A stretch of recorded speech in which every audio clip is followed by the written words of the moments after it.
it's time to just enjoy greatness, right? There's a difference between trolling. Like I said, there's always fun debates. Like Messi, Ronaldo's the GOAT. One of them is the GOAT. You can pick your choosing, right? Messi's buying the Whitecaps. Well, that'll be amazing if Messi buys the Whitecaps.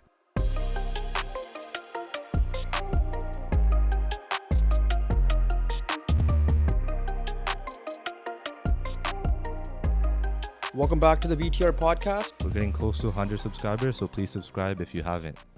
Also follow our socials down below, our TikTok, our Twitter, and our Instagram. And also in the link tree, you'll see our links to the audio platforms such as Spotify as well. Without further ado, bro, where the hell do you want to start, man? There's so much news that came out. So much to talk about. We got NBA playoffs, we got NHL playoffs. We're talking golf today a little bit. And we've never talked golf ever. Yeah. Soccer news. We got a massive news in the transfer window. Very depressing news. And we got some sad news for their Colts. So there's a lot, man. There's way too much. But obviously, NBA Final Game 3 was on today. Yeah, at the time of this recording. So I think we should definitely start off with there. We got our predictions, right? Yeah, right. So Denver ended up winning the game. They're up 2-1 in the series. Went to Miami, took back home court. And what a game for the top duo in the playoffs. Yo, my, that's both of them getting triple doubles. Yeah, it's That's funny insane. because Jamal stayed to the last whistle to get that 10th rebound as well. Actually, Yeah. So okay, it still counts. yeah, no, for sure. I mean, Jokic is the first player in NBA Finals to get 30-20-10 game, 30 points, 20 rebounds, 10 assists. I'll get the exact total, numbers. Exact numbers are 32, 21 rebounds, Yeah. and 10 assists. While Jamal Murray had 34, 10 and 10. Yeah. Let's start with the Nuggets before we go to the Heat. Yeah. Yeah, no. Key is I get home and the game was close. I'm like, all right, finally got a decent game, and Jamal Murray took off. Yeah, in the first half as well, Jamal Murray was on Yeah, fire. and then Jokic was still playing Jokic, right? He's just so impactful. The fact that you said triple double, the key difference between game 2 and 3 was the assists. And here's the difference: you would think that the Nuggets players were making their shots outside of Jamal Murray. None of them did, except for Christian Brown, right? So I don't know what Miami Heat. I don't know how much you've noticed the defensive schemes. Like you said in the first half, you were watching it more so than I was. It's a game of adjustments, right? Like game 1, Denver won. He adjusted with zone defense. Nuggets adjusted to that zone defense in game 3. Yeah. So and like I said, the key was Jamal Murray, right? Game 2, he struggled up until the latter half of the fourth quarter. This time, clearly 34 points, 10 assists. So you're getting 20 assists from your two top guys. Chances are they're with each other or Christian Brown getting it because everybody else just hit one shot. Aaron Gordon was good. Aaron Gordon had 11 points. Okay, And yeah. He shot I think decently efficiently, maybe 50%. Yeah. So he had 11 and I believe 10 rebounds. Yeah, Michael Porter Jr. still struggled. KCP still struggled shooting. Yeah, I think they only made one shot each. Bruce Brown, I think, only hit one shot. Yeah, Bruce Brown had a total of 5 points. And then then you have their golden boy for today, Christian Brown. Yeah. Or is it Braun or Brown? I think it's Brown from what I heard. Spelled Braun, but It's spelled Braun. But it's pronounced Brown if I'm not mistaken. Yeah, so I'm going to say Braun. Jokic 12 for 21, Murray 12 for 22, 57%, 55% respectively. Michael Porter Jr. 1 for 7, Aaron Gordon 50%, 5 for 10, KCP 1 for 4, Bruce Brown 1 for 5, Jeff Green 2 for 2, and Christian Brown went 7 for 8. Yeah, so that was the key, right? And then the one key where Christian Brown's points is that the Heat, as always, started making the run, started making it a little bit scary in the fourth. Yeah. And Christian Brown made some big plays in the fourth. Yeah, he got a steal and a dunk after. But the scary thing still is they let the Heat back in it late in that game, right? At one point it was almost a 20-point lead. It was a 20-point game and turned to 7 in the last minute or something. Yeah, Duncan Robinson had some threes and it became a 7 to 10-point game. And they were almost away, right? Jamal Murray got called for an offensive foul, which people were I don't think it was a flagrant, but they were asking for a flagrant. And that could have changed the game. Right after that, I think Bam missed a mid-range. And then that would have been a 5-point game, I think, at the time. Yeah, the thing is, it was a scary thing that they're allowing Heat back into it. But the scary thing for the Heat is that 3 key players for the Nuggets did not show up today. Yeah, and then PJ, MPJ, KCP, and Bruce Brown. Yeah, like, and before we get to the Heat, but it's like what Michael Malone said last game. The effort wasn't there. Clearly, the effort came out defensively today. But again, it's just those lapses of judgment. Yeah, it is. Like there was, they cut before they restarted the play when Duncan Robinson hit that shot to make it, I think, a 7-point game. Yeah. I think Jeff Green was mic'd up and he was like He was yelling at one of the guys. right? He was like, "It's 2 minutes left. Don't let this get away." Right? And they almost did, but it was like it wasn't like it was like almost. It wasn't as bad like as Butler game was one. at the bench. I think the only guy that was on the court that was a starter was Bam. So like, but even then, you still have like Kyle Lowry, Caleb Martin out there. And Kyle Lowry shot capable. 50%. So he's only got 9 points, but he still shot 50%. I still think they need to worry about that. Obviously, we'll make our game 4 prediction on for Friday after we talk about the Heat here. But yeah, I mean, the key thing was the two guys showed up. Jamal Murray was the key again. If he gets going, I don't know how long Jimmy Butler was on him for. Because last game, that was the game plan, right? Jimmy Butler was guarding Jamal. So you have that game plan. And then Miami brought in that size with Kevin Love to be on Michael Porter Jr. or Aaron Gordon. And they let Jokic have his. They let Jokic have his and 30 points this time and still gave him like 21 boards and 10 assists. Yeah, they really got their two-man game back going this in game 3, which is obviously Denver's biggest weapon. Obviously, you want your two best players on the ball on the court as many times as possible. And it showed because they both dropped 30-plus triple-doubles. The thing with the Denver letting the foot off the gas, I feel like it's hard to keep that same intensity for 48 minutes, for sure. But it's the NBA Finals, it's those 20. Like, it wasn't as bad as game 1. Yeah, no, for sure. But it's still the NBA Finals. It's still the NBA Finals. I know you gotta play. Their effort went away in that third, fourth quarter last game. And look what happened. Well, like in 2013 or 2014, Miami made a little comeback. Yeah. Against the Spurs, where leading to Ray Allen's tying 3. So obviously it has happened before in a Miami building. But this one, I felt comfortable with this one. Like, I started doing because at that point Jimmy Butler went to the because bench. I was like, all right, game's done, right? Like, there's no way. We were preparing for this. Yeah, there's like what 3 minutes left. It was enough. It was enough for them. I wasn't too worried about this one, but game 1 I was worried, and obviously in game 2 they lost.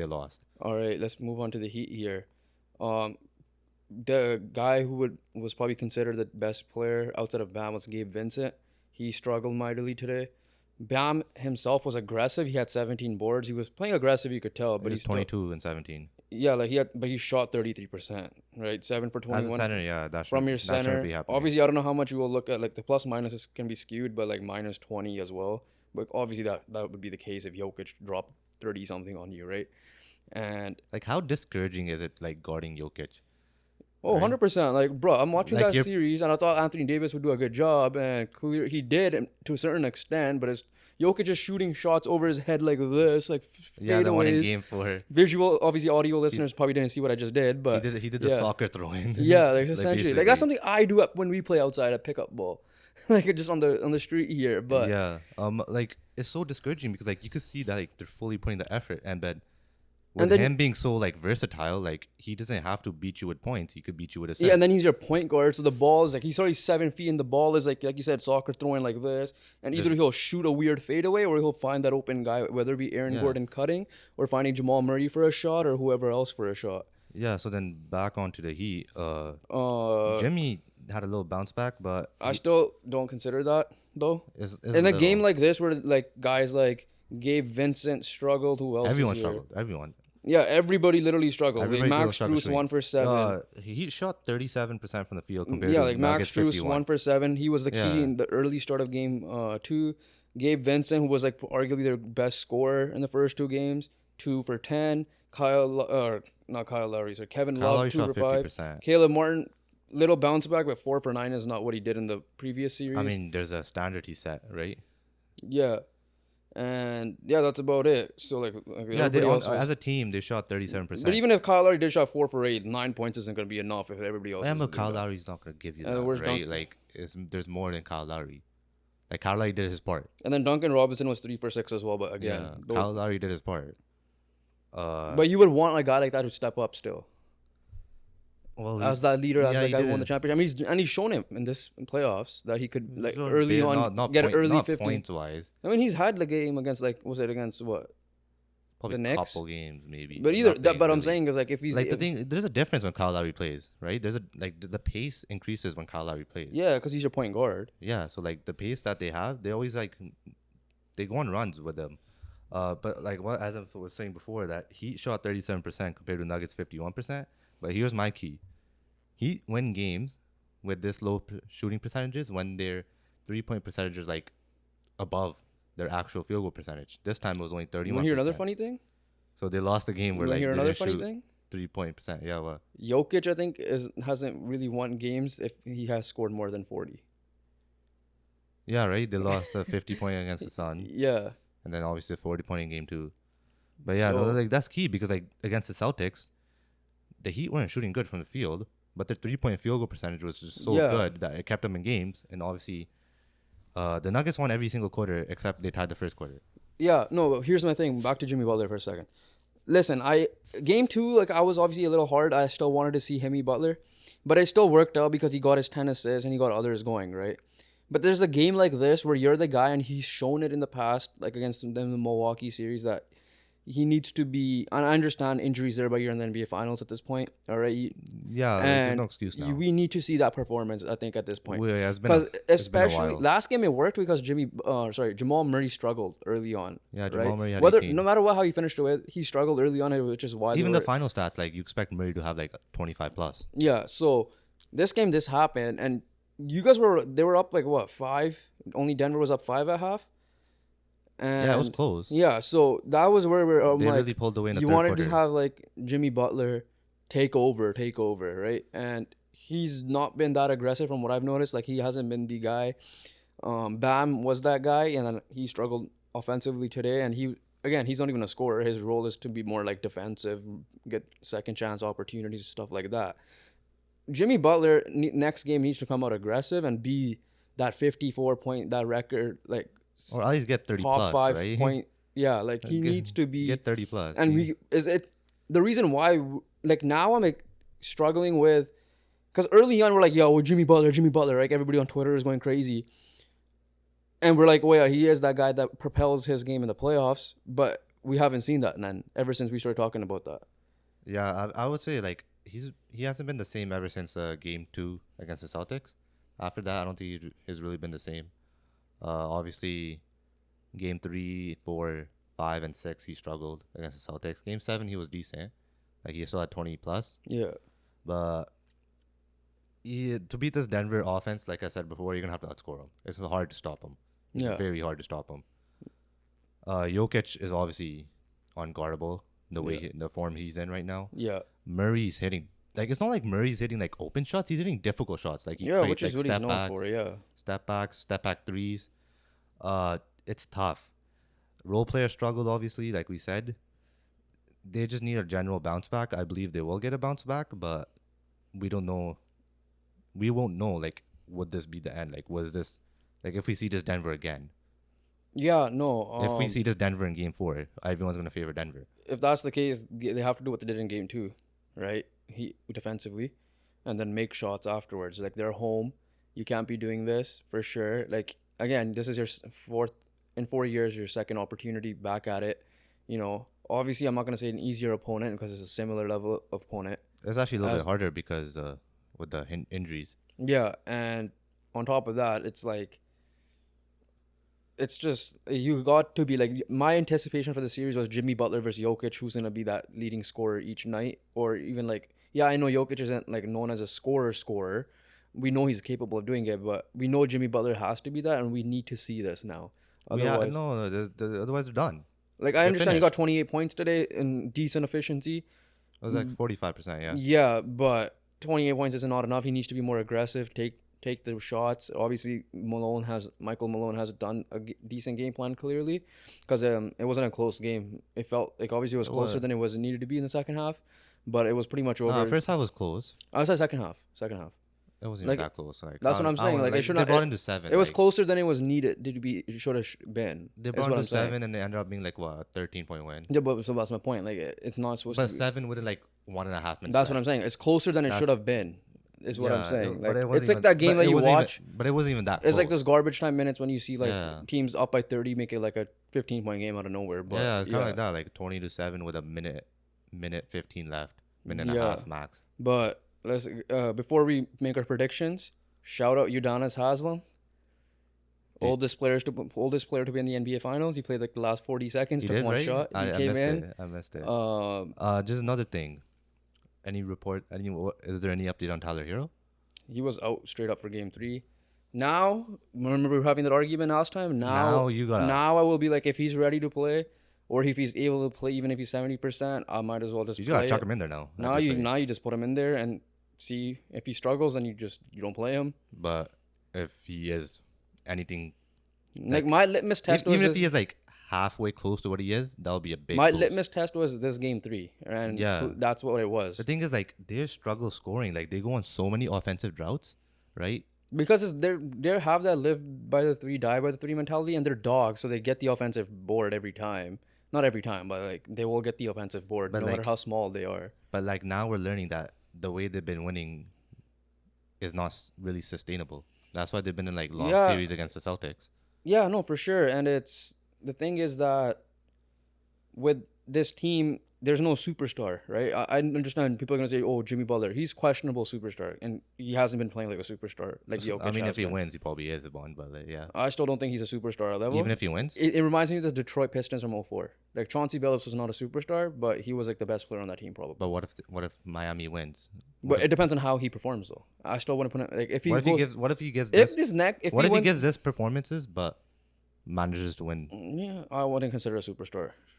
Like, it's tough. It's definitely a superstar is someone like you see like every day put the team on their back every single game of the playoffs, like Giannis did when he won the championship, Kawhi did when he won with you guys, right? LeBron did and AD did in the AD's not a superstar, but like in the 2020 playoffs, right? So, and then last year with Steph. So that's why I'm not putting him at superstar level. But yeah, it's like, this team will remind me of that 2004 Pistons team, that grit and grind, work their ass off type of team. And yeah, game 4 predictions. Miami Heat will bounce back. I was going with a split. So I would say Miami Heat bounce back. I've been perfect so far in this playoffs. I said Denver game 1. I said Miami game 2. Denver game 3, and I'm sticking with Miami game 4 as well. Am I a little scared if they're gonna play like this? Then it should be Denver in 5. But I said Denver in 6, and I felt like this was gonna be a split. So yeah, I'm with you. I agree. Miami wins on Friday. Yeah, I'm pretty sure I said Denver in 6 as well. So I agree with that. They're just doing the better team. All right, moving on. We got some on-court news, off-court news today. I thought we were only going to be covering the NBA, considering how much stuff we have going on. But big news out of Phoenix. We were obviously talking about this last time with the Vogel hiring, that they might not be looking to bring back DeAndre Ayton, even though Vogel said that I'm trying to make him the best center in the league, and same thing with Chris Paul. Well, it is expected that Chris Paul will be getting waived, and he will officially be on the free agency market, joining the likes of James Harden if he opts out, Russell Westbrook, D'Angelo Russell, guys like that, right? Brook Lopez. So it's clearly not a big free agency class, but still pretty decent. First thoughts, did you expect this to happen this soon? Did you expect to be waived? Did you expect him to be traded? It was like, for me, it was like the D-Hop situation. Like, they'll look for a trade, but if they can't, they'll get rid of him. That's something that was a little too early for me. Yeah, so like you would think by draft they would consider something. Yeah, but I'm not surprised. I'm not surprised either. They need a little change. Surprised with the timing. That's what it is. Yeah, surprised with the timing. They need a little change. Obviously, last 2 years did not end good for them. And guess who was trending? Who? Fred VanVleet. Yeah, right. That's what I'll probably say. He's probably the best replacement for them. Outside of Kyrie, but again, that's what the rumors were. But no. Fred VanVleet's like same size. I'm not saying he's better than Chris Paul defensively, but he's still defensive. He could shoot, and he could shoot better. Way better. Yeah, even though he struggled this year. But when Fred's hot from 3. Yeah, we'll talk more about that Suns free agency later. And he's gonna have more open 3s for sure. Because, like the tension with Booker and KD. Yeah, and he could ball handle. We'll talk about the Suns later on after the playoffs around draft week. But I guess my first question with this Chris Paul situation. Sorry. Before I ask that question, he could still go back to the Suns. I don't know if that's To like for like a like minimum deal or something. deal, yeah. And if he accepts like a bench role type of thing. Yeah, yeah. Do you think he accepts a bench role first of all? I guess it depends on what teams are after He'll him. weigh his options, yeah. He'll definitely weigh his Yeah. options. And second, that's the question: which teams should target him, and where do you think he fits well? I've said this before, but I haven't honestly with Chris Paul. If I'm Boston, That's exactly. I said this in his name last yeah. time when If we were I'm the talking about this. Celtics, He's exactly. yeah, what he he's needs. like the player. I don't know. I don't know if like the fit locker room wise what will happen, right? No, that's the fit you need in the locker Yeah, I room know, because they have no but you know leader. how he has some attitude issues and all that I stuff. don't give a shit. It's Chris Paul. Yeah, whatever. But like it has been. There's the past of with Chris Paul with attitude issues. But like I'm putting that aside. I feel like that's under the. I don't care about locker room. I don't care about any of that shit. I feel like that was blown over anyways. But yeah. Who cares, right? He is the playmaker. He is the ball handler. He is the guy to control the game for you. And guess what? That dude isn't Marcus Smart. Marcus Smart can't do that. Jaylen Brown turned over the ball. Jason Tatum can't do that for you. No, the key thing is injuries for sure. Yeah. But here's the thing with Chris Paul, exactly what you said. I agree with it. And guess what? You're not going to be the third option. You're not the first option. You're not the second option. You have Derek White, who is capable of playing ahead of you, and you could just be that third option. facilitator. The third option is switchable. Like yeah, it's switchable. I think the Celtics should still go after a guy like Miles Turner who could be that third option for them. But you give them a guy like Chris Paul, like he's not even just the playmaking and all that. It's just like the on-court leadership and then the off-court leadership as well. At the end of the day, like look what he did with like OKC. That's why I said that's all blown over with the whole locker room issues. Right? Like Jason Tatum, Jaylen Brown have to shut up if they think like, oh, yes, it's their team. They got to be the young leaders, but they don't have anyone to hold them accountable. As good as Al Horford is like that type of dude, I don't see him being like that PJ Tucker in your face type of guy. And Chris Paul. Yeah, Chris Paul will get him in the face, which is good. Yeah. The thing is the other teams, they don't need scoring. Yeah, that too. They don't need. So like Chris Paul doesn't have to be a scorer. Yeah, and then guess what? Chris Paul could still shoot a mid range. So if Jason Tatum does have that ISO, the elbow jumper. I mean, he struggled with this year, and he was actually a lot better with threes this year when the KD trade happened. So you're still gonna have that spacing. All the Celtics obviously don't need to have that live by three, die by three mentality. But anything else with the Celtics? Because I have some other teams possibly. Yeah, what are the other teams? First one, Dallas. If Kyrie doesn't come back, remember when he was a free agent? Yeah. And I was like, obviously, I think Luka needs more of a better big man with him. Yeah, rather but than like a point guard. it's always But you still want a secondary ball handler like a Chris Paul, sure. which is like remember when Kyle Lowry and Chris Paul were both free agents. Well, then Luka has like historic usage rates these last couple of years. Yeah, so that's another reason I think that's a good spot there. New Orleans, especially if Zion comes back healthy, CJ McCollum's their starting point guard, and I don't think they don't really have a point guard, right? So like that could be like like, CJ and him backcourt, Zion, BI, and is it Steven Adams? No, it's not Steven Adams. JV. JV, yeah. Yeah, Valanciunas. I don't know if he's a free agent. That stuff we'll go over later. Would the backcourt be small or would it be like?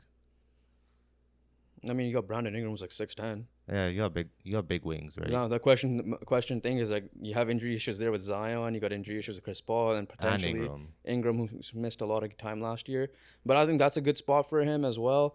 And if you're looking at even backup roles, obviously the Lakers connection with LeBron and him, and for a cheap contract, I bring in Chris Paul. We need that leader. We need that guy who can handle the ball. Second unit, first unit, whatever the case is. It depends on obviously what happens with D'Angelo Russell and all that. That's a spot for him. And then I think, those are like the main ones I thought of off the bat. I mean, it makes sense. Like just any point guard needy team should go after him or be in the conversation to go after him, especially if you're like fringe contender, right? Like it'll be a good fit basketball wise, 100%, leadership wise, 100%, and who knows, maybe you could help the team, whatever team it is, make a final appearance. Let me just check if there's any other teams that potentially. It's just funny because I remember this, like, when he finally made the finals. And he's like, yo, I'm addicted to making the finals. and then ever since then, and all the memes are like, I'm glad you got over your addiction. Yeah, good job, you got over your addiction, Drew Holiday's just also in Milwaukee. I mean, Sixers, but if there's no need for them. Cavs, no. Knicks, no. Nets don't count. Don't think the Hawks. Maybe the Heat. Maybe he feels like the Heat player with that mentality. Yeah. No one from the missed the playoffs. I mean, he already have Kyle Lowry, so like, there's not. Hey, if Jaws suspended for half the year, Memphis could be a spot. I mean, with how good Tyus Jones is playing, they could just alternate. But again, Ja provides a lot of scoring as well. Sacramento, no. Could come back to Phoenix. Clippers. comeback or reunion. If Russell Westbrook doesn't come back, that's a spot for him as well. Reunion with the Clippers, yeah. And then Golden State, no, already said the Lakers. Minnesota, we have Mike Conley still, I think. And yeah, that's about it. New Orleans, I said, and Dallas, I said. Yeah, there's a bunch of options. Those are the, yeah. So pretty much we said he's not done. All the options. He's not done. And there should be, in my opinion, there should be teams interested. Yeah. And I'll be really surprised if there aren't many. Yeah. All right, let's move on to the NHL before we get into the massive news later on. But NHL Game 2 was on Monday. And it was 7-2. Yeah. I got home. I think like that day, me and you were both dead. Me and you were both dead. Yeah. Just because of the whole what happened with the podcast on Sunday. Bro, we were like on Sunday 3 hours of sleep. We're like, yo, we got to try to. I get home. I'm just glad it was a bad game in that sense. We were able to like just relax and not. Yeah. Just go to sleep, take a nap. Yeah. Here's the thing, bro. I feel like NHL playoffs start off with a bang. Yeah, it's the opposite of the NBA. And they go down a little bit, downhill a little bit. Obviously, NHL had good second round games and good third round games, but once the finals hit, bro, it just dies down. Like last year was a game 2. I think Colorado beat Tampa like 7-0. Yeah. Right? It's like I don't think that would have been a great finals, but obviously to a certain extent it was. But Colorado's in control for like no, I agree. Series. I think like the NBA, this year's NBA first round was decent, but after that, it gets better and better. I would say. Like NBA gets better and better. Yeah, and NHL is because of the way the playoff format's set up. Yeah. No, the thing of the NBA is they have a jump. Like the first 2 rounds are, for me, the last few years haven't been great. Yeah. And then the jumps were like one conference final is really good, one conference final is like a dud. Yeah. This year, both were pretty decent, even though one was a sweep. Yeah. And then the finals are like it's nothing like the 2016 finals, right? Yeah. But it's still like a watchable final. But yeah, going into the game now, I guess. Vegas just been killing it. They haven't been making the mistakes. They're in control, man. They're really controlling it. You got Aiden Hill playing to a Vezina capable player. Give him the Vezina, yo. Give him the Vezina. I want to see it. A guy we haven't talked about much, and he's their leading scorer, Jonathan Marchessault. Yeah, he got 2 goals and assists that game. And the key thing, what they're doing is also they're frustrating the Panthers a lot because they're causing them to have there's been a lot Kachuk is having 10 misconduct penalties. Look at this. 3 misconducts in 2 games, right? You already told me that. 22 penalty minutes in a game. Yeah, that adds up. That's wild. I never seen that stat really before. What would you take on the hit on Eichel? I think it was a clean hit. Said it was clean. I thought it was clean hit, right? Eichel came out and said it was clean. Let's battle next game. It was just a hard hit. It was a big hit. I didn't really look at it properly. Like I said, I didn't pay much attention. Yeah, I saw that hit. That hit woke me up. I was just zoning out during the game. Then I caught it. Shit. Thankfully, I saw it. So otherwise, I would have just searched it up. That was a big hit. And then it was good to see Eichel say that. Florida agree, and also he was able to get up in his own power and also return to the game. Florida. I don't know why would they let him to return to the game just in case he got hurt again. But Florida's just been you could see they're an inexperienced team. Yeah, for sure. Who on that team has made the deep run in the playoffs? Florida in general hasn't in a while. Really, Bobrovsky made the second round at best. Kachuk. Florida made second round at best. Kachuk second round at best. Yeah. Probably Stahl. Yeah, maybe the Stahl brothers, but that's about it, right? And they're frustrating them clearly, and then every moment, when I was watching the game a little bit on the background, and I'm just looking up, and I'm like, first of all, when the hell did Florida score? And then the second, I'm like, I didn't watch the third period. Yeah, and second of all, it was just I'm just seeing scrums, right? Straight up scrums, straight up fights. And I don't know how much the game took a while to finish. Yeah, for sure. And for me, it's just the other thing is Bobrovsky. He got pulled this game, and he hasn't been again. I'm not blaming him, but he hasn't. Yeah. So but he put himself to that standard that he can be that. And he hasn't been that like he was in the conference finals. But how much is it Bobrovsky and how much is it the team in front of him? The team in front of him. But what I'm saying is... who gets more blame? The team in front of him. Right?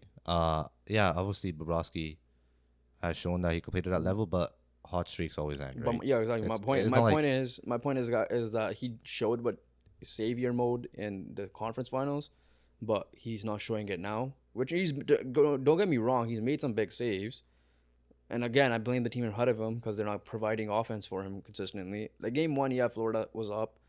and then tied the game, and then Aiden Hill made that miraculous save, and then just went downhill from there. Essentially, this game was just like all Florida, like to the point where I'm questioning. No, all Vegas. Sorry, Vegas. To the point where I'm questioning: do I pick Vegas from 7 to Vegas to 5? And I understand that usually the series determines when the first away team wins, and in this case, Florida is coming back home.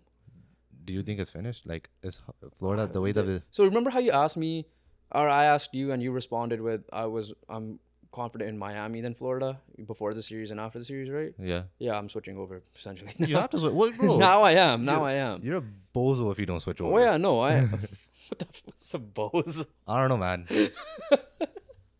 No, I'm definitely switching over for that, but I'm considering saying Vegas in 5 now. Just the way it's going, I feel like Vegas. I feel like Florida might win Game 3, but lose Game 4 and 5. Like that's what I feel right now. Gut feeling. That's what it feels like. It's not like Florida has been crazy good at home either. Series. This is not the Boston series. Like Vegas is a different beast. Yeah, like I don't know. Like I hope. Like I said, I have a rooting interest because of the division rival / I don't want a team that came after the Canucks to win the cup before the Canucks. I guess Florida might be that team as well, but they've been in the league for a while at least. And yeah, no, I genuinely think that I might have to switch to Vegas in 5 the way it's going. Yeah, it's tough. I mean, I said Vegas in 6. I'll probably still keep it at that. Yeah. But I just expected Bobrovsky to be killer mode. That's all. Yeah, here's one thing I want to say. You know, this trade deadline had Patrick Kane, Vladimir Tarasenko, Timo Meier, and probably some other people that I'm missing. At home and all of them, yeah. And the best player from the trade deadline is Ivan Barbashev. Oh, yeah. I forgot to put him in. Yeah. So, I'm going to pose this question again, the Conn Smythe question.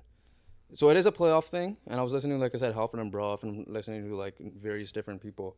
And they obviously mentioned Aiden Hill, but they're saying the only concern with Aiden Hill is that he hasn't been playing since the beginning. Obviously, he's playing better. He's been playing at the key stages, so I'm not sitting here saying he should not be deserving. Yeah, like he's deserving of it. He's played more. Like if you think about it, like he came in Game 5 against the Oilers. Yeah, Jack Eichel was obviously a name I mentioned. Who I felt like we didn't talk about much. Clearly, didn't talk about Jonathan Marchessault so enough, in my opinion, at least between us two. But Ivan Barbashev, like you said, is playing like that big body that to the point that he was linked to the Canucks, also being a Dan Milstein client, that he probably priced himself out for sure. 100% priced himself out. What he was like, he's playing on their top line. I'm pretty sure. Now, yeah. Yeah, right. Like he was coming. He came in as probably like, yo, this will be a third line center guy. And like even during like the interviews, he's like, my job is to hit, and I'm hitting. So he's doing his job. He's doing everything. He's killing it, and he's able to get some points. And as well. those are the 4 that I have. 4 Conn Smythe finalists right now. Yeah. Another key thing. So loss for Florida was that Radko Gudas hasn't finished any of Game 1 or 2. It's not like Gudas is like, you know. Well, he hit Gudas, right? Barbashev did. Yeah. It's not like Gudas is like a star player for them, but we know in playoff hockey he needs that physical presence, and that's what he provides. So it's been a little bit of a loss for Florida for sure. Like I think pretty sure he's like a third line defenseman for them. So, but still he makes good like physical impact. You have to make Game 3 predictions. So go with that. Let me check when Game 4 is. When's Game 3? Tomorrow, right? Yep. So Game 4 should be Saturday, I believe. Yes. So we have to make predictions for both. For both? Yep. Yeah, we go. Okay, yeah, let's go. I think I already said mine. I said Florida wins Game 3, lose Game 4. That to the point where I'm going Vegas in 5, essentially. I think the Florida Panthers will tie the series. But I hope so, man. I want to see a good playoffs. But then losing 6. I'm just saying that for my prediction sakes. No, for my pleasure. Oh, I'm not using any logic. Well, another thing I saw, they haven't won a single Stanley Cup final game. So like the last time they did make it, I think in '96, they got swept, I believe. Okay. Oh. But then again, that's a whole different team and everything. Yeah, it's a whole different team. Now I'm just doing it for like my pleasure. I'm putting no thought, no brain into this. I'm letting my heart talk, and my heart wants to see a good final. Yeah. All right, let's move on. Off ice news again, massive ones. We'll start off with the big. We finally got a trade to talk about. There's been plenty of off ice news. Yeah, first off, it was not a massive trade, but pretty big trade. It's a 3-team trade that sent. Let me get the exact details. It was Columbus Blue Jackets get Provorov. Yeah. And nothing else. Kings got rid of like Kyle Peterson and like another player.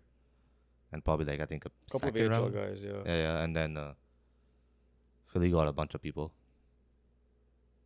Yeah, Philly got picks as well. Philly, I think, got they're essentially rebuilding at this point. Oh yeah, obviously. They got let me just pull it up.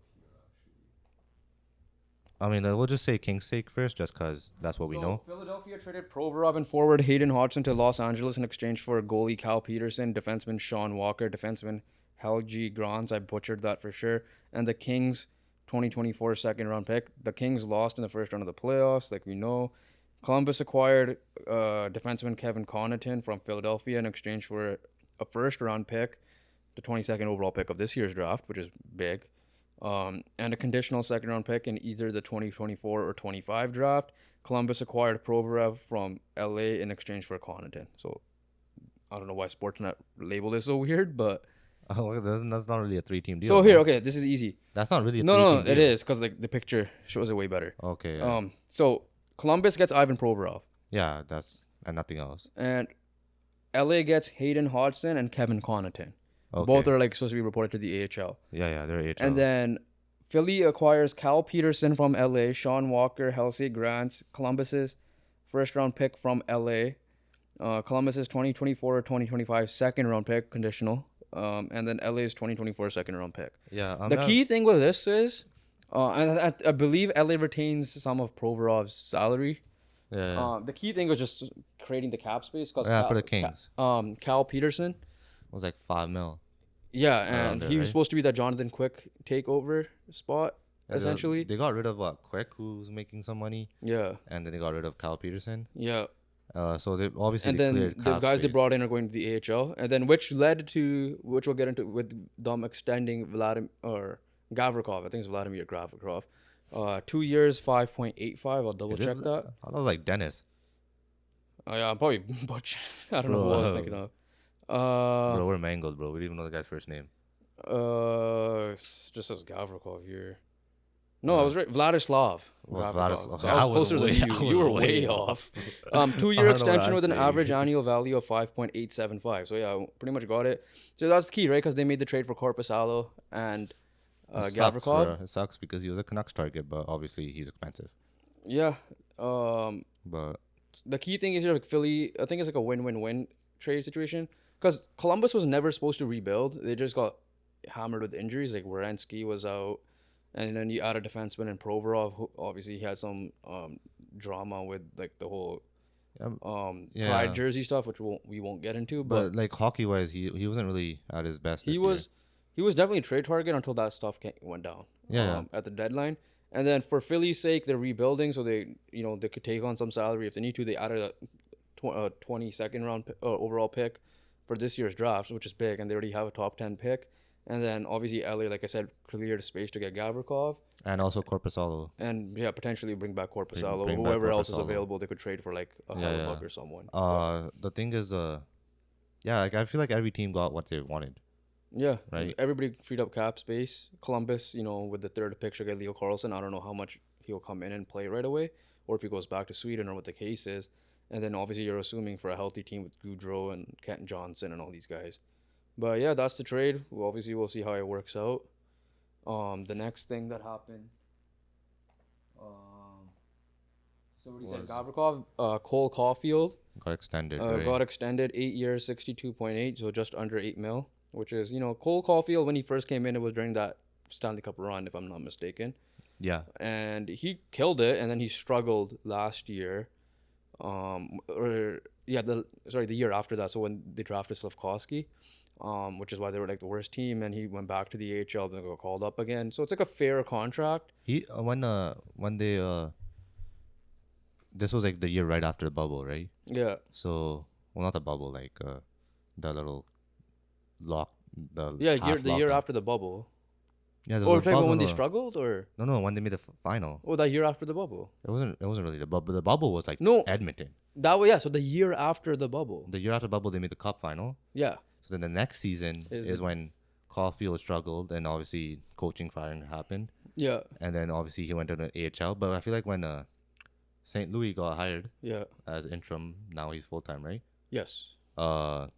He did well with St. Louis when he came back up. Yeah. So I don't know what his numbers were last year. I should check. I think he was also injury riddled last year too. Yeah, but I feel like it's a fair contract. Obviously, I don't know how much of this is gonna be a needle mover for certain teams. Like obviously, this is not gonna affect Pedersen, but other it's not gonna affect anyone. Like other RFA potential, right?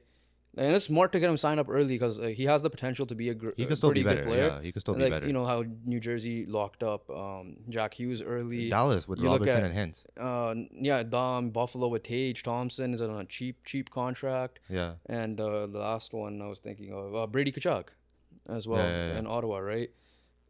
So that was the big key there. Let me just check his stats quickly before we move on.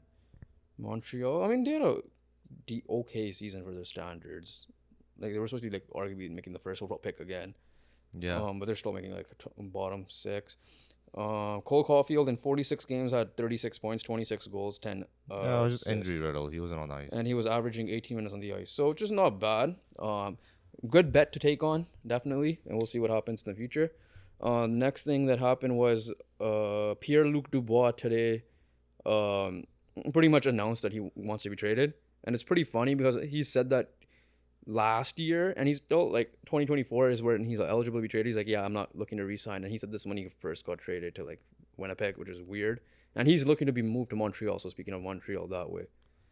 It was obvious. Like Winnipeg is not like Winnipeg's been mediocre. Winnipeg's got to make decisions. They got to rebuild. I think they got to rebuild, but they got decisions to make on Scheifele, Wheeler. Yeah, so now that's just rebuild. Like get rid of them. And Connor Hellebuck, who's on the last year of his contract on cheap $6 million. Yeah, just find a way to get assets now. Really. Yeah, like you can't really get better. Like Dubois been like up and down. Like he's had his moments, and he doesn't have his moments at times. Last thing, instead of the NBA getting a coach hire, so your Raptors still coachless. Instead, the Ducks hired a coach, and his name is Greg Cronin. Yeah. He's 60 years old, first-time head coach. He's been like a minor league coach the whole time, I think, in the AHL. Good opportunity for him, young team. Let's see what he could do. Obviously, you're getting probably Adam Ventilli added to a team of Mason McTavish, Jamie Drysdale. Zegras, Troy Terry. Yeah. They still need to find, I think, a goalie that succeeds. John Gibson, who's been struggling anyways. And they got picks, so let's see how he does. I can't say too much. I have no clue who he was. I still have no clue who he is. Yeah, so there's that. Congratulations, Greg Cronin. Hopefully you don't do well against the Canucks. Let's move on to some quickfire before we get into the big soccer stuff. Let's start off with NFL. Football. It's football. All right, let's start off with the NFL, the American football. Both, right? You can say both. We're Canadian. We say both. I feel like I say both a lot. Yeah. Okay, let's start off with the big news out of the NFL. The Madden cover got announced. I'm kidding. We'll talk about that in a second. Our squad, the Colts, had been part of a scandal, which is still ongoing. It's confirmed but not confirmed by the NFL technically, but the player has come out and admitted this. It is a gambling thing where essentially he, and I'll say the name in a second of who it is, was gambling in the Colts facilities, and that's what something Jameson Williams was doing earlier. You can't bet in the facility, and what makes it worse is that he was betting Colts games as well. So we don't know if it was like for or against or what the case was. So yeah, and what sucks about this is it's not like some nobody or some new guy that came in or a rookie or whatever. He was a starting cornerback. This guy definitely had the potential to be our starting cornerback of the future, and it was Isaiah. He was a starting cornerback for the next year. Yeah, it was Isaiah Rodgers Sr. And it sucks because like we're rooting, as Colts fan, we were rooting for him to start over like guys like Fasison last year when he was like benched. Fasison's not even on a team, right? Not anymore, but I'm just saying like in general. Continuing with Rodgers. But yeah, and obviously like I was at work and my buddy messages me the thing. He knows I'm a Colts fan, and I look at it and I'm like, what the hell? And I sent the message to you. I don't know if you had seen it at the time because obviously I think we were dealing. It was initial report saying that like a Colts player. Yeah, like, so the unknown Colts player, and then I started looking at Twitter, like the Colts pages, for example, and it went on to, it's like first there was a meme about Pittman. You said. Yeah, there was a fake post about saying Michael Pittman's suspended. Yeah, and then I saw a post that is like, it's not a big name, so thankfully like a Shaquille Leonard and like a Buckner. Like our star players, yeah. Yeah, it wasn't none of our star players, but a player that an average fan would know, which makes sense. And then it was reported that it was a defensive player, and then it was confirmed that it's Isaiah Rogers. People thought it was probably Zaire Franklin or EJ Speed as well because they fit that narrative of the type of player. So yeah, I'm assuming he'll get the year. I'm assuming. It really depends. Yeah. First of all, you have senior in him. You make this dumbass decision. Second of all, it depends. If he's betting for Colts, he might even get like half the year minimum. Yeah. Right. To a year. Obviously, Calvin Ridley got a year. If he's betting against the Colts, he might not be an NFL player again. Yeah, no, exactly. Yeah, he might not. He might be bad. People are memeing like the Pat McAfee show. The guys are memeing that it's the Minnesota game. I'm mad, right? It might be the Minnesota game. Like 33 up. Yeah. And you lose. No. Like, yeah. So it's like it really depends how they like investigate it. Like if he's deemed to bet against the Colts, yeah, which is like really bad because like you're in the facility betting against your own team. Yeah. Right. So like there's obviously. You may not be throwing games, but like we obviously will think that you're throwing games. Yeah, so especially with a team that had a bad year as well. Yeah, so I don't know. I hope it's not a problem. I hope obviously first in the human side of things that he fixes his problem. He came out and put a statement that he knows he messed up and everything. So as a human side of things, I hope he gets the help he needs if it is an addiction, right? We obviously don't want to see people ruining their career like over don't this. Ruin your lives over this. Maybe it's just a one-time mistake. I mean, it's pretty stupid that he was doing this, but yeah, we'll see what official news comes out. Yeah, so you just better hope. He better hope that he was betting for the Colts. We're looking for a cornerback, which we'll get into the free agency market in a second.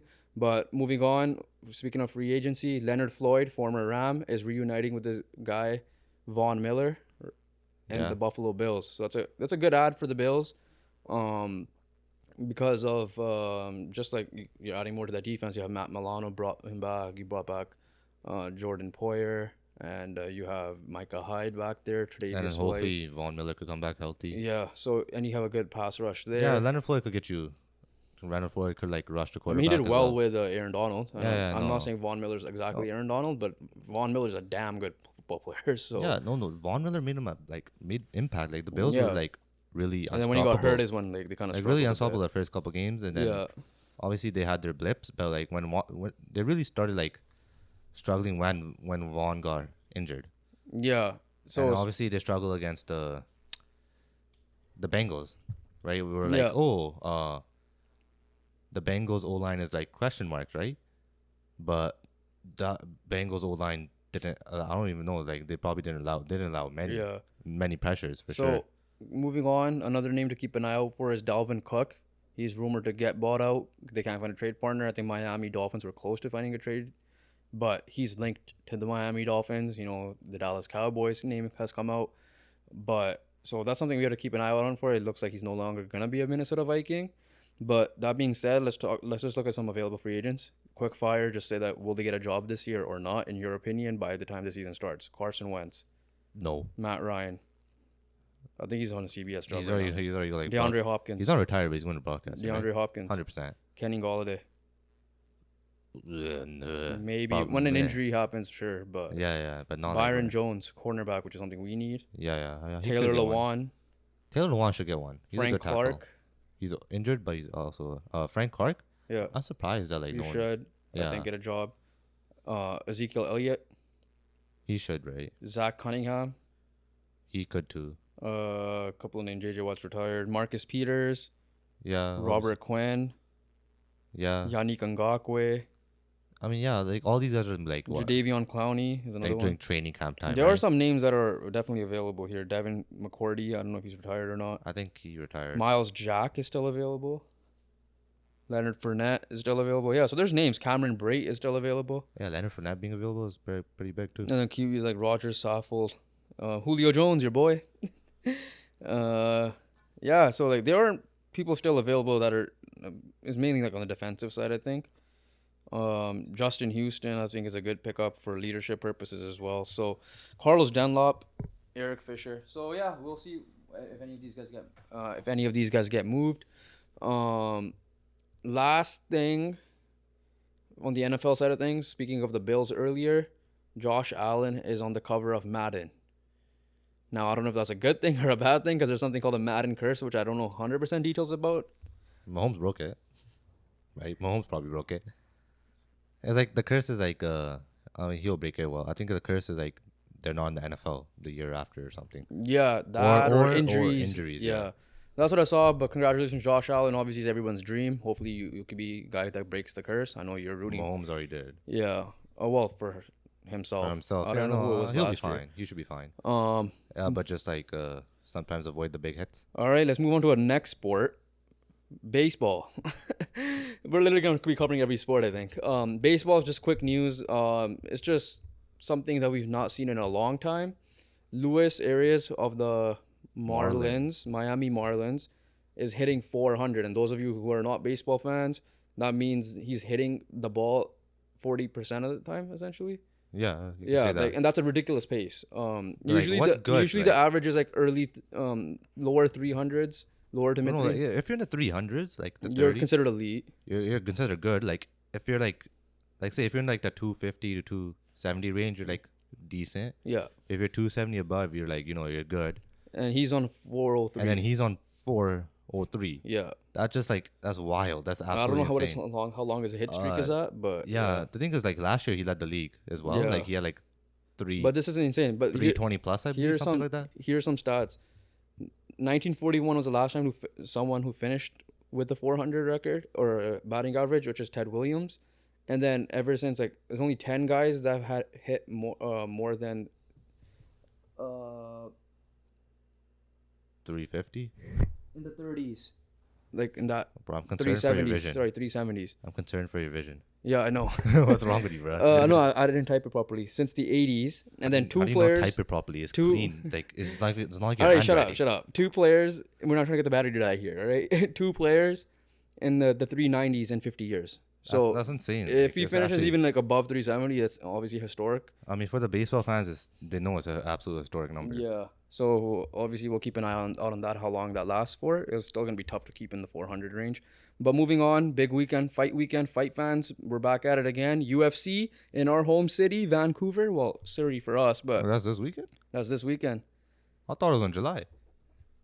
No, the Vancouver's this weekend. Oh, okay. No, I was thinking of like Volkanovski or something, like other fights like that. Yeah, no. I'll double check for you. But it's supposed to be your boy Charles Oliveira fighting. Yeah, it is. I saw that thing.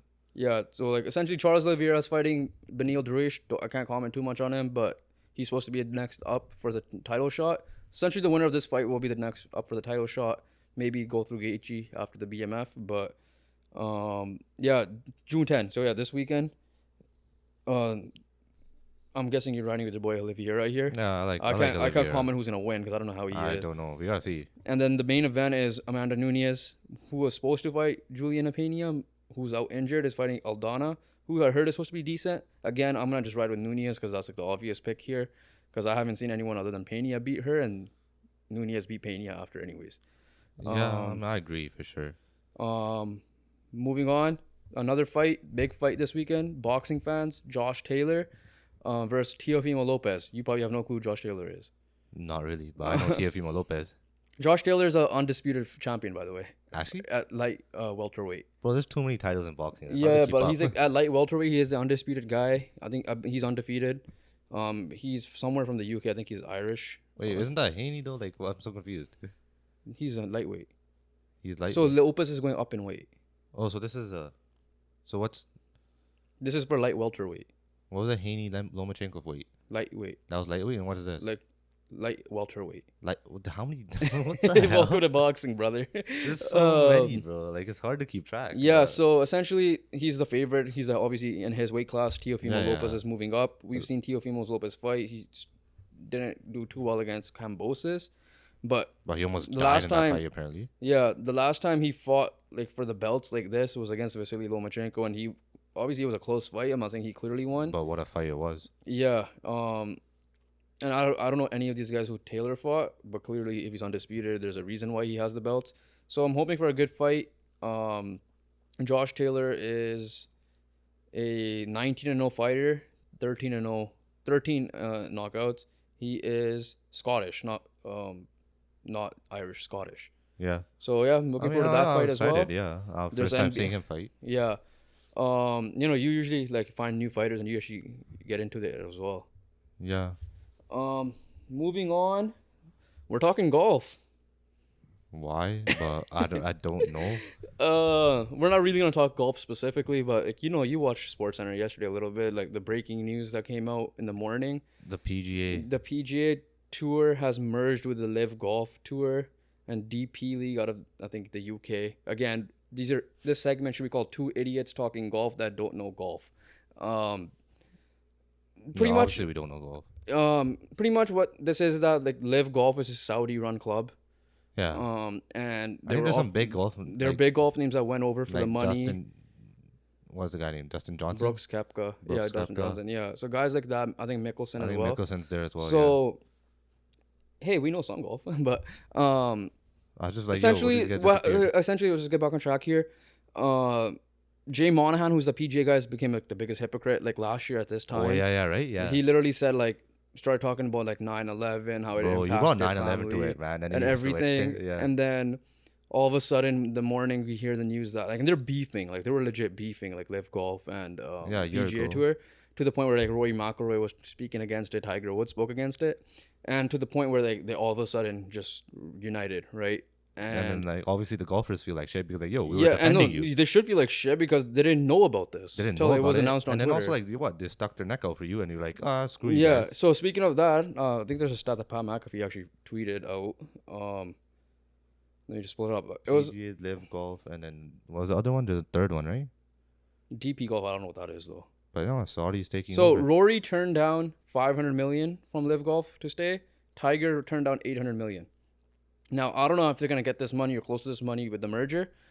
Again, I don't know what the details, if it's good for golf, bad for golf. Was there competition before? Was it not competition? I have no clue about that. We're not going to comment about that.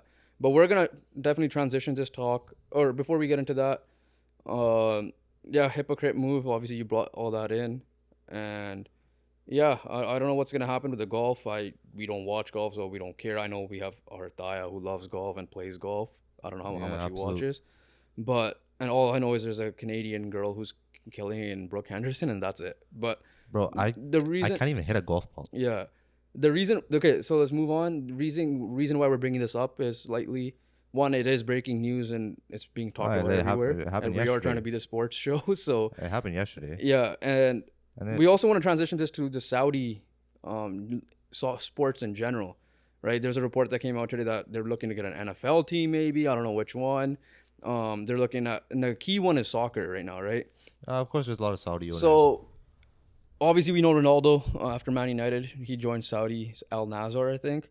Yeah. And literally 2 days ago, Benzema joined a team, Al Ittihad. Or something. Yeah, and a guy who you didn't really expect, but just joining Benzema's team is N'Golo Kante. And obviously, I don't care that if he joined. The dude's completed football himself. The only thing he's never won was a Ballon d'Or, and who would if you have like Messi and Ronaldo in your era? It's tough to win. Yeah, but he's joining there, and it's crazy because like obviously like we're not getting political here. There's a lot of takes. There's a lot of, like I said, the hypocrite talk, money talks. At the end of the day, we all know this. Saudi talks. Money talks in general. Saudi has all the money. Yeah, and the thing is that like. This is seeming like to be a new normal situation. Like WWE, I think, was purchased or close to being purchased by the Saudi. They hold a lot of events there as well. You're more of a WWE guy than I am now, more recently at least. And yeah, it's just like even with like when people talk about Man United Qatar ownership situation, like a guy, my friend at work was just like, "Oh yeah, but all this money, blah blah blah." I'm like, "Bruh, did you not watch the World Cup? People didn't talk about it then." As much, right? I mean, then you have like Man City, Newcastle, owned by Saudi clubs, PSG, right? And he's a guy that supports Holland. So I'm like, what's the difference then, right? So it's like, yeah, don't get me wrong, the ethics side of things is bad, like, but no country's perfect. You got USA with the gun situations. I'm sure Canada's up. There's situations here that doesn't help people a lot. So, yes, are they sports washing to hide things? 100%. It looks like it that way, but. It's just seeming to be that situation because you got like all these. It's reminding me of the Chinese. Let's go back to the soccer here. The Chinese Super League. Right? Yeah, like when all, like but there's no big names went really like big names. It was like Hulk, Oscar, Igalo. Yeah, but like Oscar admitted that he went for the money, which is fine with me, right? I hate when people say like they're not going for the money.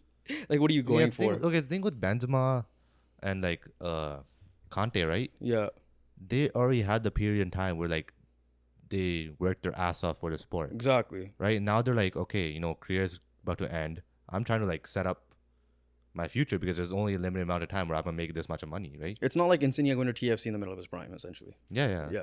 So they're like, there's a limited amount of time where, as an athlete in general, you're gonna make this. Like, they're gonna That's look why for I'm the like, bag. I'm fine with Conte. Conte, yeah, he's 32 years old, but dude won the World Cup. Dude's won the league. Dude's won the Champions League. And yeah, he's been injured last few And he's years. been like on team right? of the seasons. He's been injured. Like, dude's making 100 million a year at 32. And like, he's cashed out. Conte was like a people's champion type thing. Yeah. Right. Like, yeah, so it's weird that you don't watch, see him going there, but yeah. at the same time, I don't care if he does.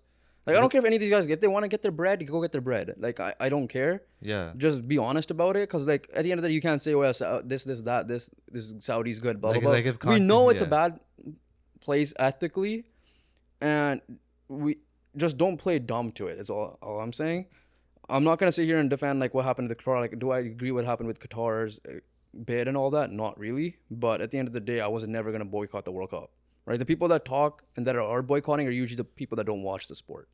Yeah, right. Like World Cup. And this is arguably the greatest World Cup. It was, and especially in my our lifetime. life. Yeah, in our lifetime. Right. Like, I don't know, like if you saw the 2002 ones or anything, but like, yeah.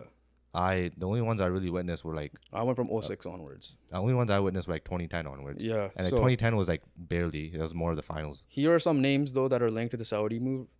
Ronaldo, Benzema, like we said, and Conte already signed. Messi, which we'll get into later, the news of that, was linked for a lot of money. Right. Al Hilal, something like that, like the rival team of Ronaldo's. Obviously. Alexis Sanchez, like these are the type of names you would think being linked, right? Modric was linked. I think he denied it. Ramos, Wilfred Zaha, but I think reports out he doesn't really want to, but who knows? Ilkay Gundogan is now linked randomly. Aubameyang. Why couldn't he be linked before the FA Cup final? Yeah, I know. Why couldn't he leave before the FA Cup final? Aubameyang. Yeah. And Mahrez was also. Now again, Mahrez as well? I'm not saying that these are fully reliable sources. I'm just going on based on like the Transfer News Live Twitter page. For some of them, obviously money is number one reason, but like for some of these players, like Sanchez and all these guys. No, like Benzema, Conte, Mahrez, being like, Muslim, like they're in like, you know what I mean? Like they're in a Muslim. I don't want to bring religion into it because we can't say for sure. There could be a reason, but obviously money is number one reason. There's no ifs ands and buts about it. Yeah, so I guess that's our take on the Saudi thing. Like it's definitely a sports takeover in general. Like I said, we saw it with the whole Live Golf thing, and now they're combining with PGA. Clearly, money talks.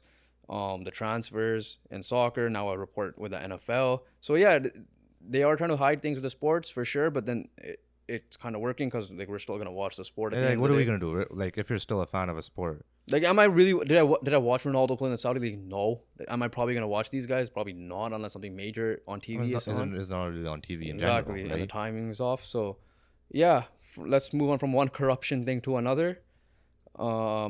Juve is leaving the Super League. Remember the Super League talks from last year when all these clubs wanted to make this own league, and then the backlash pretty much backed everybody up. Ago? Yeah, I thought it was like 2 years ago. Well, a year and a half, I guess you could say now. Yeah, it's been a while now. It was early, last season, early.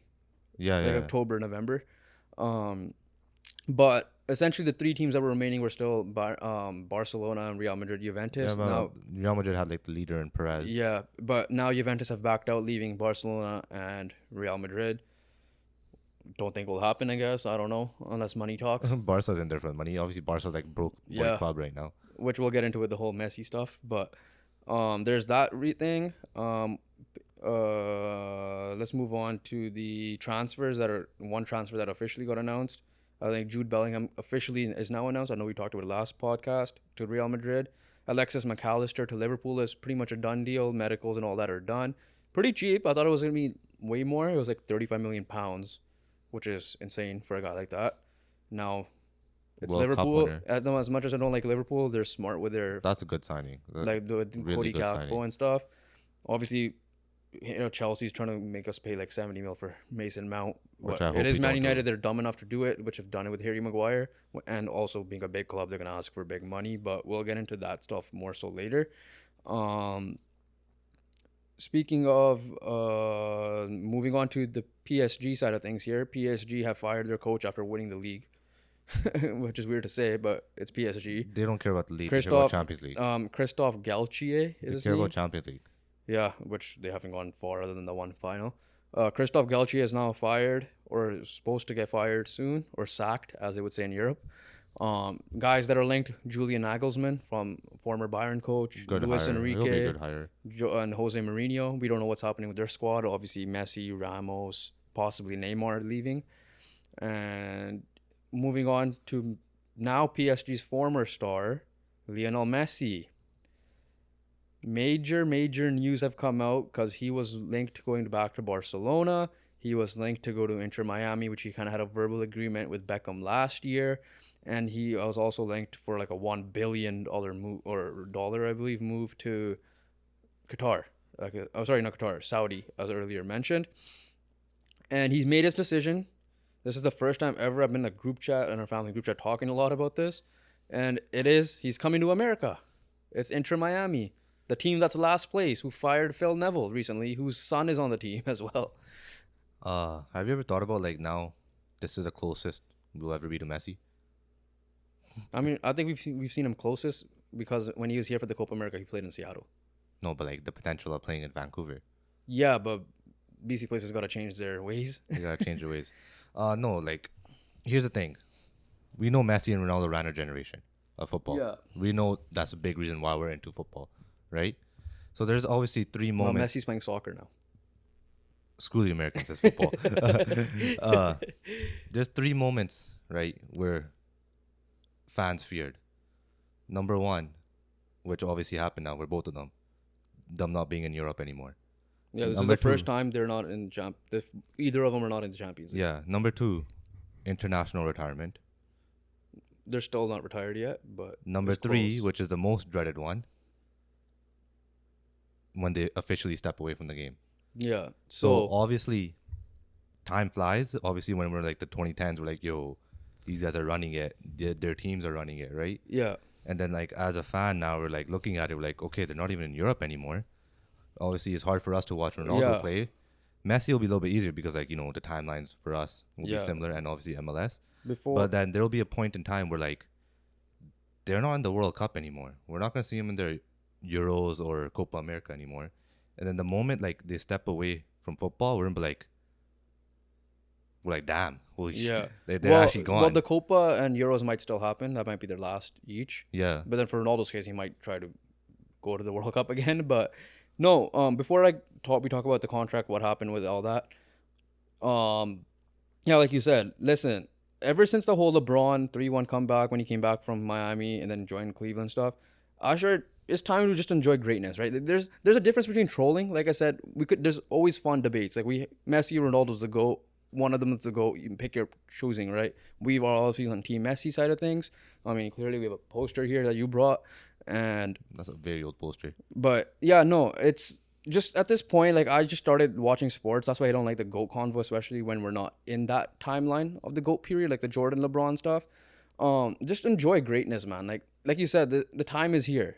It's getting closer and closer till we see same thing with LeBron. Same thing with Crosby. Same thing with Ovechkin. Same thing with, like, obviously with Brady and stuff like that. Manning, and we're not big Brady fans either, but we still, like, all right, it's hitting now, right? Like, now it's the young guys' turn to step up. Yeah. They haven't officially retired, but essentially they have. Like, we're not going to be watching Champions League anymore with them. But the biggest tournament. Like, Ronaldo already stopped the Champions League because part of that was with United not making it. Shit, right? And then the other part now, Messi's officially moved on. And at this point, like, just enjoy greatness. Like, yes, you can have your friendly debates. It's fun with sports. It happens. You could troll. You have your troll moments. But, like, those haters on Twitter or just haters in general, like, well, Ronaldo's ass. No, Messi's ass, bro. They're 1 and 2. You could argue who you want for 1 and 2, right? For us, I don't think it's close. I think it's Messi definitely, but they're still in the same tier of. Yeah, they're in the same tier, right? There's not like McDavid and everybody else in the NHL. Yeah, no, they're both. Like, they're in the same tier of, in my opinion, at least. They're in the both S tier for sure. Yeah, so it just depends. Yeah, argue your case. That's fine. We always have fun debates with amongst each other, whether cousins, for any sport. But just respect the greatness, because, like, now you see, like, all those Kobe haters that are all like, now Kobe's passed, right? and rest in peace to the legend. People are like, oh damn, I miss Kobe, and they weren't even Kobe guys, right? Respect greatness, and not even just in sports, like in just life, in music, right, in movies. Yeah. Right? Like we might not be big fans of certain things, but like these big time names, and obviously we're more focused on the sports side of things, so we'll stick to the sports. There's a bunch of Marvel movies, obviously, like damn, Iron Man's dead, right? Damn, Captain America's old, like all this stuff, right? Like you're not gonna see those movies, or like it is fictional, so who knows what yeah, happens. you know what happens, but like if you're just looking at it, like but like right in now, this case, like I'm seeing all over Twitter, like even like the guys that like support Ronaldo, they're like, yep, end of an era, right? Yeah, you're not gonna have this moment. I don't think Mbappe versus Haaland is anywhere near Messi, Ronaldo right now. It will not be, and I don't think it's anytime soon. It will be, either, right? Unless two guys that are like 10 right now, sometime in the future could be that. But the kids. Just all my message is just enjoy greatness. People that don't like Ronaldo, or you guys need to at least respect what he's done. Vice versa with Messi as well, right? Because you don't know what's gonna happen. When like now you're gonna look back and you're like, damn, those Messi, those Messi Ronaldo wars were exciting. Yes, you're allowed to troll a bit. Ha ha ha, Messi lost. You could root against him for the World Cup, whatever the case. Maybe you could root against Ronaldo, but just like I said, just enjoy greatness. Yes, you could troll around. Yeah. Yeah, the thing is, like, there's obviously fans of sports, right? And there's specific fans of each sport. Yeah. That at the end of the day, this is the message, or not the message. This is what you're gonna think, right? It's gonna be like, damn, these guys are retired. The game is really changing. Yeah, exactly. Right. Like you could felt the urge of when Ronaldo was getting goal, at least this year, but Messi showed out in the World Cup, right? He did. And he still has time. Like people are gonna obviously troll right now. Oh my God, not my GOAT. Ronaldo still played for Juventus and played great at this 35 years old. That's fine. Messi completed football. Literally, what he had won every award he could possibly win, that in the highest level. Now he'll probably try to do that in the MLS. Maybe there's a rumor he could go get loaned back to Barcelona. Who knows? But yeah, no, that's all I wanted to say about this before we get on into the actual transfer and what went down with it. Yeah, let's go into actual transfer. Just like I said, respect the greatness. So what? Messi was linked to Al Hilal, Barcelona. Let me just and pull out obviously Inter Miami, right? Yeah. And then essentially he did a press conference after he admitted, like, yeah, I'm officially joining Inter Miami. Fabrizio Romano confirmed it earlier, yeah. And then he came out and said it. This is essentially, I'm gonna just read it straight up. Inter Miami, who's sitting in last place right now in the MLS, weren't alone in their request to sign the most successful player in football history. I'm not gonna even mention a team. Adidas and Apple. So Apple TV is the main source to watch the MLS. Or also big factors in this. The top commercial partners, obviously he's partnered with Adidas in general. Both companies are understood to have played a role in negotiations, with multiple sources telling The Athletic that MLS and Apple discussed offering Messi a portion of revenue generated from new subscribers to the league's streaming package. I mean, makes sense because people are gonna download stuff just to watch Messi play whenever that is. Yeah, for sure. Apple also announced on Tuesday that a 4-part documentary about Messi's 5 career World Cup appearances will be exclusive on Apple TV next year. Adidas' bid to convince Messi to move to North America includes a profit-sharing agreement with the German sportswear company, per The Athletic. Messi will reportedly receive a share of increases in the company's profits pertaining to his transfer to Inter Miami. Messi signed a lifetime footwear sponsorship with Adidas in 2017. The Athletic also reports that Messi's contract is expected to include an option to purchase a stake in an MLS club. No, an MLS club. Any club, okay. After he's finished playing in the league, similar to what David Beckham did when he joined the Galaxy, which now David Beckham owns Inter Miami. So that allowed him to purchase an expansion team for $25 million. So yeah. So obviously, there's also a lot of business opportunities for him here, which a little bit of a joke here. Messi's buying the Whitecaps. Well, that'll be amazing if Messi buys the Whitecaps. But no, definitely we could. Is local. You could see him in more of a local time. I don't know when he'll start playing. Bro, like what? The ticket prices already boomed up, right? Yeah. Obviously, PSG lost 2 million followers, and those 2 million followers were gained by Inter Miami. Yeah. And the potential, every Inter Miami game. Inter Miami is already the most followed MLS club now because of this. Yeah, and obviously it's a Messi impact. Yeah. And then you have every Inter Miami game going to be probably potentially sold out. The tickets, like, I think I sent this out to my friend. That's home games, but I think the away games as well. I think our relative put it out in the group chat too. But like I'm talking about away games, right? Oh yeah, 100%. The places that have grass at least. Yeah, for sure. Unless so ticket prices literally went from $29 cheapest to like 467. Because obviously the capacity is also pretty low. It might even go even higher. Yeah, no, for sure. And obviously, I feel like the Whitecaps will definitely get bait the people into getting tickets thinking he'll come play, and he probably won't. Yeah, it's a church situation. Especially this season, that's not happening. They'll definitely make sales on that. But if he were to come here and play, which I will be surprised if he does, definitely the upper bowl has to be open. It will be sold out. If Beckham came here and the stadium was like 45,000 at the time, back in like the late 2000s, Messi will definitely sold it out. I think the only other players that played here were like Ibrahimovic was the biggest name, obviously. I think Pirlo did. And they played like 1 or 2 games. I think Pirlo, Lampard, and Villa. Right. Yeah. So, there's that impact. But he also came out and was talking about the Barca situation. He did say he wanted to go back. If he wanted to leave for a European club, it would have been Barcelona. But they couldn't host enough weddings, I guess, because they were still broke, and then they had to like wait. And then it will be like obviously to sign him. And they had to wait till like players to get sold, and he's like, I didn't want to deal with that BS. And then he also didn't want to he didn't want to be the reason why players were getting sold as well. Exactly, like obviously one of the big reasons why Frankie De Jong isn't a Man United player. That's why Messi isn't going there. And then one more thing was he left them like this, and if he does come back, he'll be coming back to the same situation. Yeah, exactly. So that's why he didn't want to come back. But it's also weird. Barca released a statement like he was their player, like we tried or something. I'm like, he just chose not to. Like that's kind of stupid. I understand if it was like last when he left for PSG, but yeah, no, it makes no sense to me at least. And yes, his Saudi terms were 1 billion apparently, and it was possibly 1.5 billion even, but they decided not to offer that.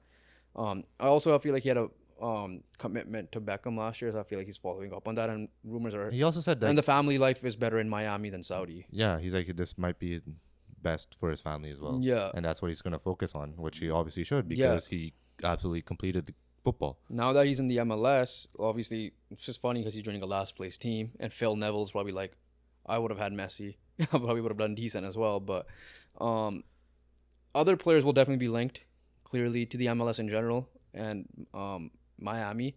Di Maria's already been linked. Sergio Busquets been linked. Jordi Alba, former teammates. Like guys like Suarez, I will not be surprised will join him there. Yeah, Suarez in Uruguay, right? Yeah, exactly. And then like even for the Saudi side of things, like it's the Ronaldo impact, right? Like Benzema's there, Conte's there. Conte, and like all the names I mentioned earlier that are linked.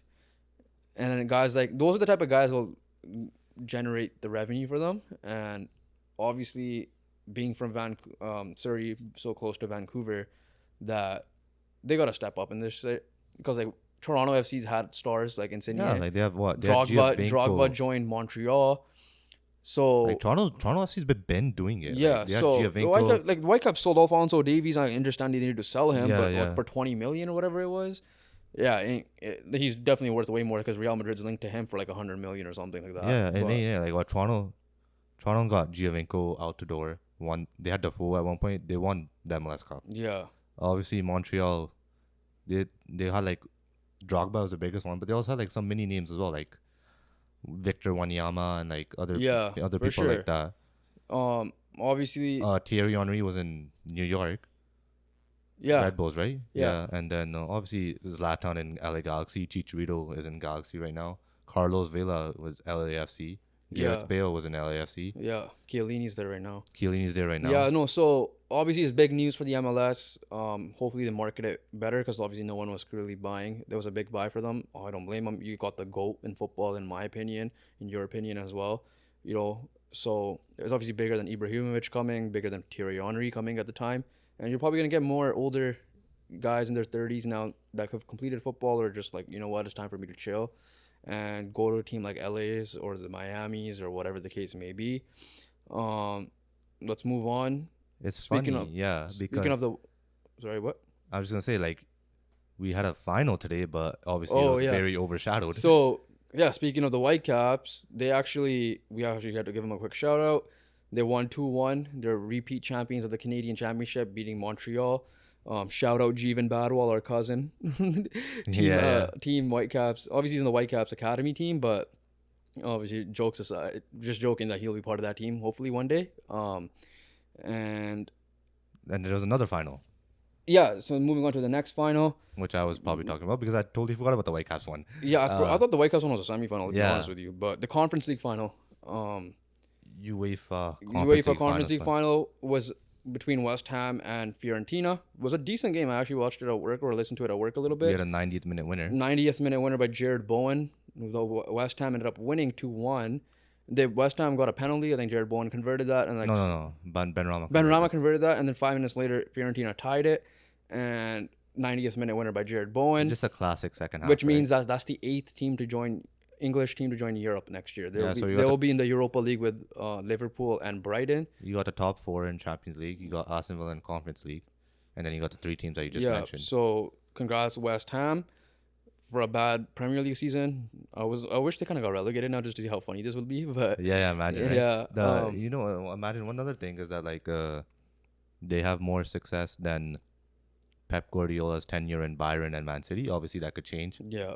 On the weekend, another one was that Tottenham. It was funny because I saw the memes of West Ham. I think Arsenal's Arsenal too, right? Arsenal hasn't won a European Championship or whatever, and West Ham is now ahead of them in terms of major. And trophies. Then obviously Tottenham. Yeah, but no. Let's move on to the biggest thing this weekend in soccer / football. The Champions League final is on Saturday. Manchester City versus Inter Milan. Quick breakdown or prediction. I think Man City obviously going to win. They're the favorites. Obviously, we're rooting for Inter Milan. Don't want them to have the treble, obviously, in the rival. But I think Man City, and I'm thinking it might be 3-0. Yeah. Personally, I don't think it might. I don't think it'll be close. If there's somehow a world where Inter Milan wins, which is obviously possible, I will be the happiest. Lukaku step up. I'll be the happiest and most shocked person in the world. Lukaku, Mkhitaryan, and Darmian, former United players, step up. Yeah, right. But no, City's favored. City should win. Yeah. And if City don't win, they'll be a laughingstock because they, once again, choke in the big opportunity. They're arguably one of the greatest teams. I mean, the thing was they had the best opportunity against Chelsea and they blew it. This is arguably one of the greatest City teams, probably not just in Premier League, but in football. I'm not saying in history. At least in my lifetime, it'll be in conversations with those Real Madrid teams, with those Barcelona teams, right? So, what's your final prediction? And then, I would just say City 2-0 win. Yeah, I feel like it's gonna be a dominant game. It's gonna remind me of that Liverpool Tottenham final. Essentially, that's what I believe. I hope it's not as boring. I hope it's more entertaining. I hope it's more kind of like the FA Cup final where United had chances. Yeah. Right, but overall, City's gonna dominate. Yeah, I mean, I might be throwing Inter Milan under the bus and all the Italian Inter Milan fans or any soccer fans in general. Italians are 0-2 in the European finals. Yeah, they're gonna be looking at me like, you guys are idiots. It's gonna be closer than you think.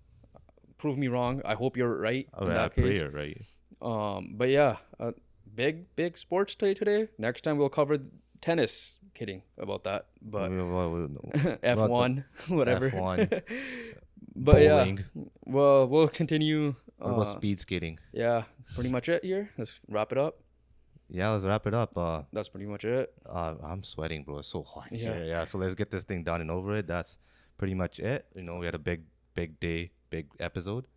So please like, comment, and subscribe. If you especially disagree with us, please comment down below. And follow the socials. Yeah, follow our socials. Listen to this on Spotify. If you enjoy it on Spotify, Apple Podcasts, give it a 5-star rating. Other than that, we'll catch you guys on the next one. Peace.